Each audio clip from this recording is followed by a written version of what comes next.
Hey everybody, welcome back to our second episode this week with Richard Fortus, and I am joined again by Joe Gore. Hey, how's it going, everybody?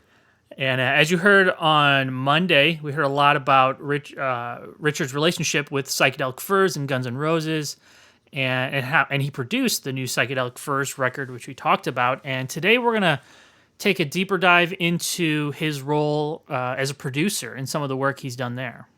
Yeah, he's got an interesting perspective because he's a producer of some note in himself. But in addition, he's worked with some of the greatest producers on the planet in the context of his various bands. So he's got a lot of wisdom into the production process, both from the producer's chair and the studio floor, and it's pretty fascinating stuff. And one name that came up in this episode, Joe, that I sadly wasn't that familiar with was BT, and it seemed like you guys had worked with him a little bit as well. Yeah, well, I've never met BT. I'm just a fan. okay. I've got other friends who worked with him. He's an electronic music genius who started out as an electronica artist and then had great success scoring some very big Hollywood films. And Richard shares some pretty interesting experiences about that process too. Make sure to rate and review our podcast wherever you get them. And if you want to reach out to us, hit us up at chasingfrets at premierguitar.com. So let's jump right now into our second conversation with Richard Fortus.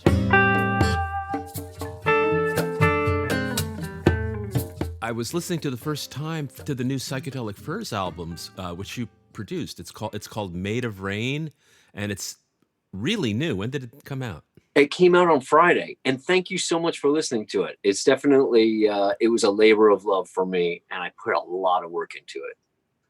It's a beautiful disc, and at risk of recapping some of the topics we talked about in our first installment the other day, it was really fascinating how you reckoned with the Psychedelic Furs tradition. It most certainly sounds like a Psychedelic Furs album, and it's a beautiful showcase for Richard Butler's very unique voice, and it's psychedelic as hell. It is, right?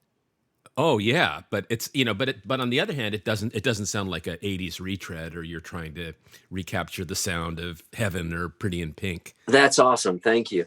I had a very particular thing in mind when he asked me to be involved and to produce it. I thought, great, I know what I want to do. I want to do a really stripped down, modern sounding record where everything has its sonic space, and it's going to everything together. We're going to leave lots of room, and boy, was I wrong. Because as soon as we started working, I realized I can't make this into the record I want to make. This is the record. This has to be. I have to help them realize the album they want to make, and that was not the record they wanted to make. So the guitar player and I had this conversation. Rich Good and I had this conversation, and he was like, "This is great. I'm totally on board. No chords. I'm gonna all single note stuff, real simple." Yeah, it did not work out that way. But it's the approach. It's very beautiful. It's very dense record, very densely textured. It has to be very dreamy. It's. Yeah. I mean, that's where Tim and Richard gravitate towards. Is that beautiful chaos, that just really dense, really very it's thick, that's just what they do. And we hear, there's strings, there's a lot of trumpet and saxophone, not in a stand-up and solo way, but in a textural way. No trumpet, just saxophone. Oh, it was just sax. Okay. Mars Williams is fantastic and really did a great job on this record. Richard always has sort of a touchstone for inspiration when he goes in to do an album. And the first two Roxy Music albums were really what was inspiring us. And so really, I pushed Mars into that oboe-ish McKay type of thing, He did it so beautifully. Because saxophone's a difficult instrument, isn't it? It's really easy to become cheesy with a saxophone. But he spends, what you say about the oboe, he spends a lot of time up in the clarino register. Yeah. And it's this high singing line. Not it's you know, there's no like Saturday Night Live honking, yakety sax stuff.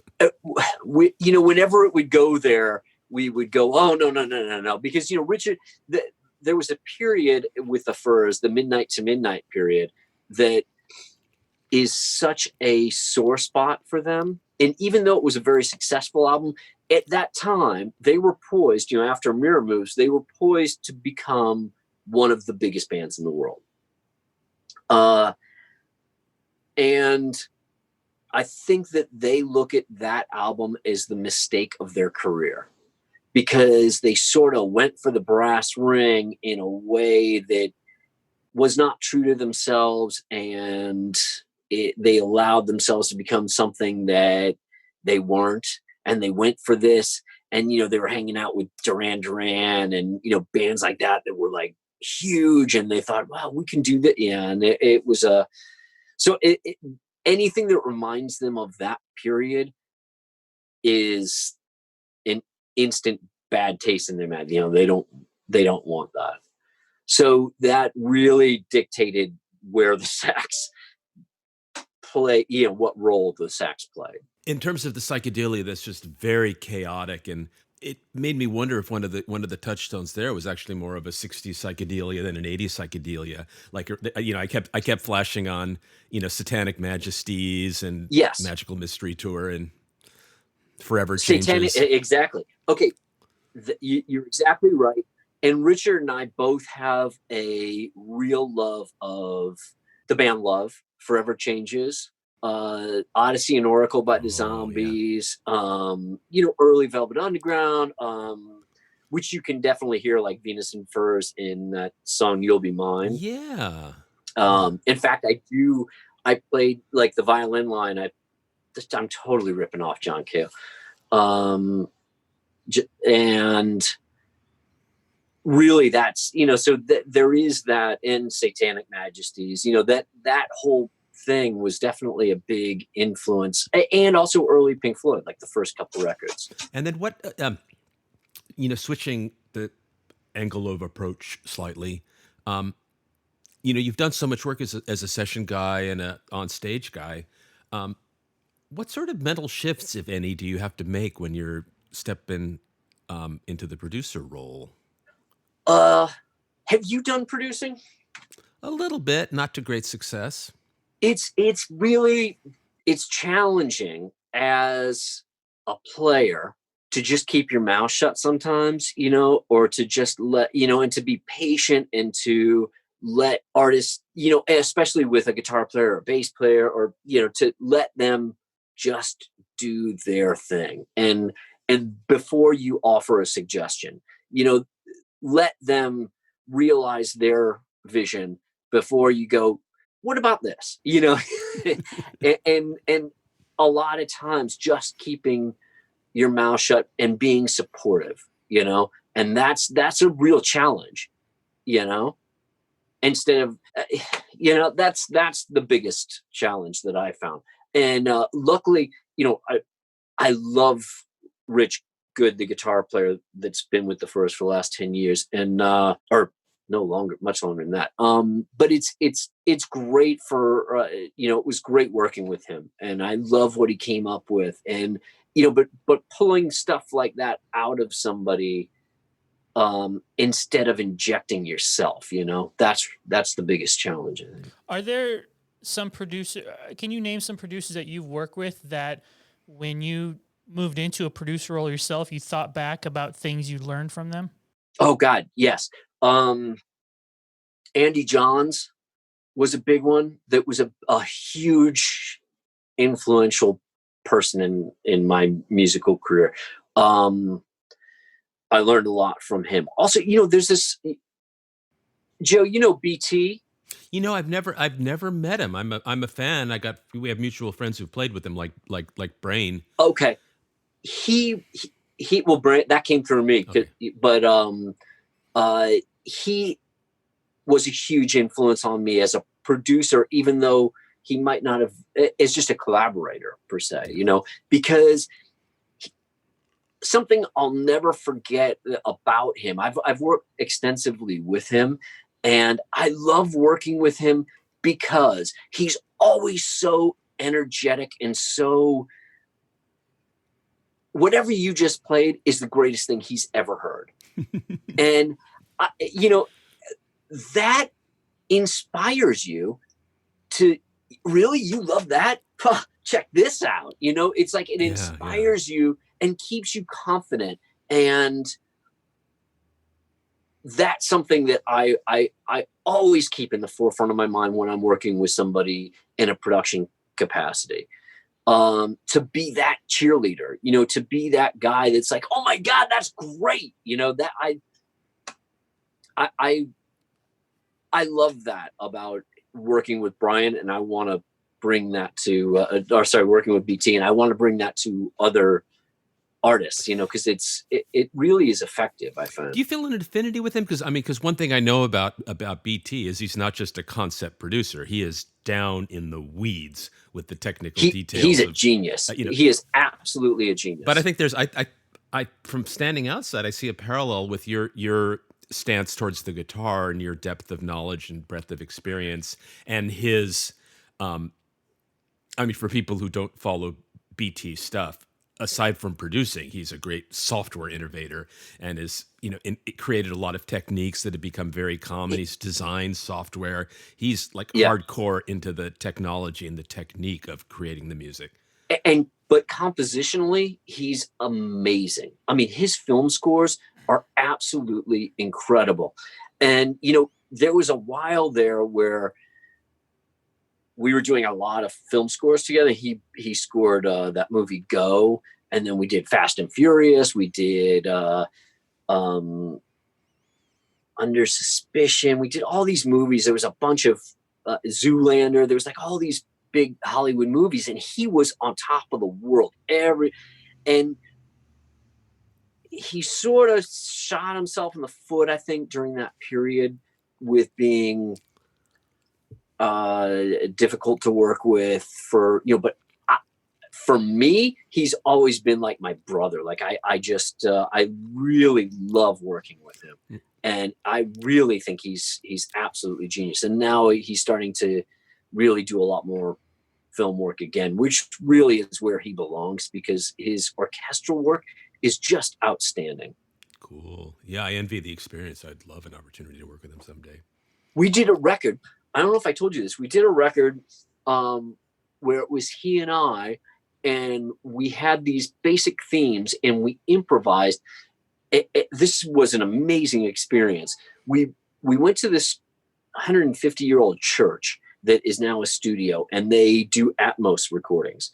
So we worked with, we had JBL send us, or I think it was JBL. So, I shouldn't say that. I don't remember who it was. They sent us 28 different speakers. They sent us 28 speakers. We set them up all over this church, pointing it, and then mic'd the speakers. I had a stereo rig, guitar rig with all my crazy pedals and stuff. And he was able to send things to different speakers. So delays would come out of like a pair of speakers that were up in the corner. Reverbs were coming out of different, he would send different parts and all of this we were improvising. And it was an incredible project. And I thought the whole thing would be where we would be taking direct lines and then sort of bringing in the mics as ambience. But it's not at all what it was. We started out with the mics and then just brought in DIs as support little bits here and there. But it's an amazing project. I hope that gets released soon.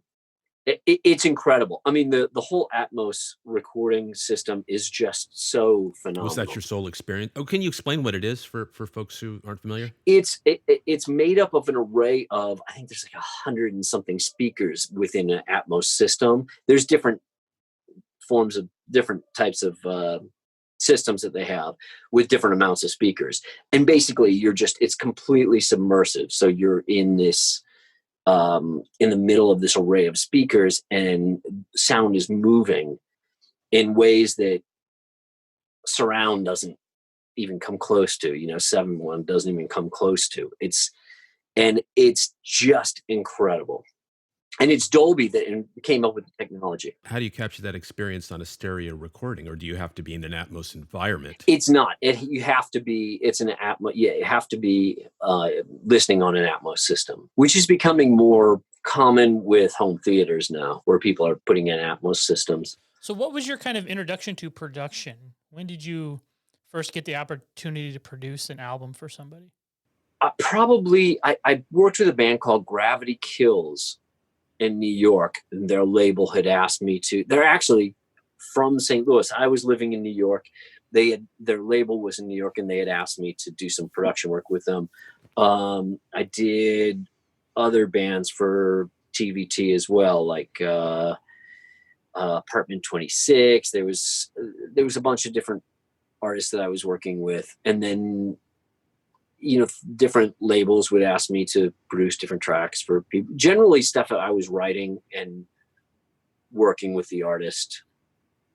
And I had a studio in New York, and that's how I sort of got into it. And then on the second Love Spit Love album, I was a co-producer on that, and also produced that.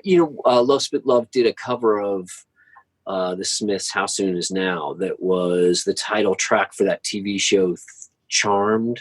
We did it for a movie called The Craft, and I produced that track. And so from there I got a lot of work. It's like your first production job became like the main title for a TV show and got used in a major film. That's pretty great for your first shot. Yeah. So to wrap up this episode, Richard, I hear one piece of advice I hear from a lot of producers when they're kind of speaking in generalities is how important pre-production is before you get into the studio. What's kind of your approach to pre-production, and what advice could you give somebody who's maybe producing for the first time in terms of pre-production? I think what I like to do is to strip things down. You've got to find the right key for the singer. And that just comes about through experimentation and trying different things. And then stripping things down to the most basic elements of the song, and then sort of building it up from there. So like when we did pre-production with the Furs, a lot of it was just me thinking about arrangements and trying out different keys, and then sitting down. Once we had the basic thing with pre-production with the band, I then took the song, stripped them down, got together with Richard, laid down a basic template for the track before we went in to record. And that's what I find works well. Excellent. All right. Well, thank you so much, Richard, for joining us today. We're going to be back later this week on Friday to talk about one of your all-time guitar heroes. So people will tune in to check that out, and we'll talk to you later then.